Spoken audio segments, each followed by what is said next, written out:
اعوذ باللہ من الشیطان الرجیم بسم اللہ الرحمن الرحیم۔ معلومات: حضور اقدس صلی اللہ علیہ وسلم کی بیویاں اور ان کے اولاد کے بارے میں اپنے آقا اور دو جہان کے سردار حضور اقدس صلی اللہ علیہ وسلم کی بیویوں اور اولاد کا حال معلوم کرنے کا احتیاط ہوا کرتا ہے، اور ہر مسلمان کو ہونا چاہیے بھی، اس لیے کہ مختصر حال ان کا لکھا جاتا ہے کہ تفصیل حالت کے لیے دو بڑے کتاب چاہیے۔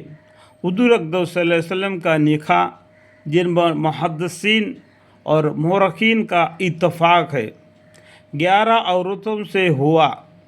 پیغمبر صلی اللہ علیہ وسلم کا نکاح 11 عورتوں سے ہوا، اس سے زیادہ میں اختلاف ہے، اور اس پر بھی اختلاف ہے کہ ان سب میں پہلا نکاح حضرت خدیجہ رضی اللہ عنہ سے ہوا جو بیوہ تھی۔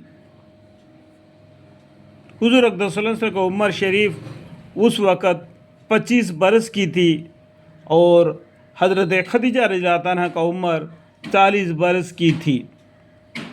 حضور اقدس صلی اللہ علیہ وسلم کے اولاد بھی بجز حضرت ابراہیم علیہ السلام کے سب انہی سے ہوئی، جن کا بیان بعد میں آئے گا۔ یعنی حضور اقدس صلی اللہ علیہ وسلم کے اولاد بھی بجز حضرت ابراہیم علیہ السلام، ابراہیم رحمۃ اللہ علیہ کے سب انہی سے ہوئی، جن کا بیان بعد میں آئے گا۔ حضرت خدیجہ رضی اللہ عنہ کا نکاح کی سب اول تجویز ورق بن نوفل سے ہوئی۔ سب سے پہلا حضرت خدیجہ رضی اللہ عنہ کا نکاح کس سے ہوا؟ نوفل، ورقہ بن نوفل سے ہوا تھی، مگر نکاح کی نوبت نہیں آئی، نکاح نہیں ہوا، لیکن نکاح ہونے والا تھا۔ اس کے بعد 2 شخص سے نکاح ہوا۔ اہل تاریخ کا اس میں اختلاف ہے، ان دونوں میں پہلے کسی سے ہوا۔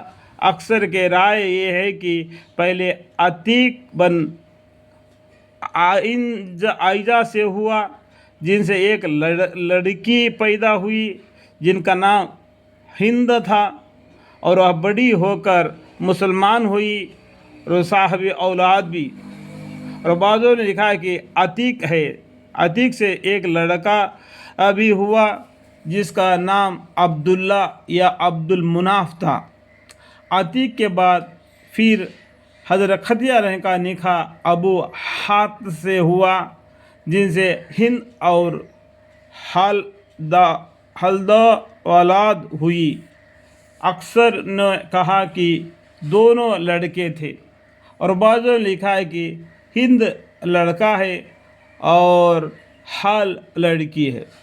تو یہ حدیث ہے کہ الگ الگ قسم کے کب زمانے میں گزرا ہوا ہے تو لکھی ہوئے، اس میں تھوڑا سا آگے پیچھے ہو جاتا ہے، اس لیے کہ اس میں وہ ہم بولتے ہیں کہ ان کا کہنا ایسا ہے، ان کا کہنا ایسا ہے، ٹھیک ہے۔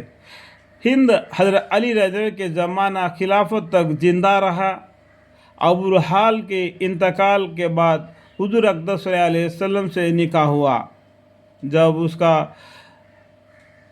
انتقال ہوا ابو حال کا، اس کے بعد میں حضرت اکرم صلی اللہ علیہ وسلم سے نکاح ہوا حضرت خدیجہ رضی اللہ عنہ سے، جس وقت کہ حضرت خدیجہ رضی اللہ عنہ کا عمر 40 برس کی تھی۔ نکاح کے بعد 25 برس حضور اقدس صلی اللہ علیہ وسلم میں نکاح میں رہی، یعنی 40 سال کی عمر میں پیغمبر صلی اللہ علیہ وسلم کے ساتھ نکاح ہوگا، 25 برس حضور اقدس صلی اللہ علیہ وسلم کے نکاح میں رہی۔ 40 اور 25 کیا تھا؟ 65، 65 سال تک وہ زندہ رہے۔ اور رمضان مہینہ 10ویں 9ویں میں 15 برس کی عمر میں انتقال فرمائے، 65 برس کی عمر میں انتقال فرمائی، یعنی 60 اور 5 برس کے برس میں عمر میں ان کا انتقال ہوا۔